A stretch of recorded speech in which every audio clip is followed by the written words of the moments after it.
నమస్కారం ఘంటారావానికి స్వాగతం. ముందుగా ప్రధానాంశాలు. కొత్త జిల్లాల సరిహద్దుల మార్పులపై నివేదిక సిద్ధం చేస్తున్నాం. వచ్చిన ప్రతిపాదనలపై చర్చించామన్న మంత్రివర్గ ఉపసంఘం.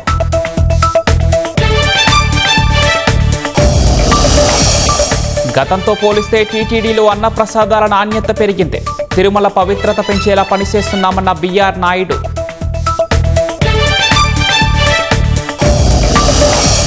పరకామణి చోరీపై డిసెంబర్ 2లోగా హైకోర్టుకు నివేదిస్తాం.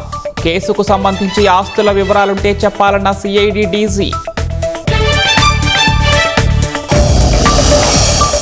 ఏపీలో అభివృద్ధి వేగం ఇకపై ఆగబోదన్న లోకేష్. బీపీసీఎల్ ప్రాజెక్టుకు సకాలంలో భూ కేటాయింపు అయ్యిందని వెల్లడి.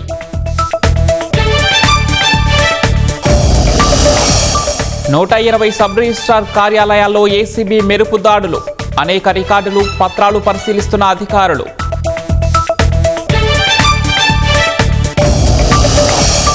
ఎస్ఐఆర్ను రాహుల్ సమర్థిస్తున్నారో వ్యతిరేకిస్తున్నారో చెప్పాలి. ఓట్ల చోరీపై చేసిన ఆరోపణల్లో వాస్తవాలు లేవని ఎన్నికల సంఘం వివరణ.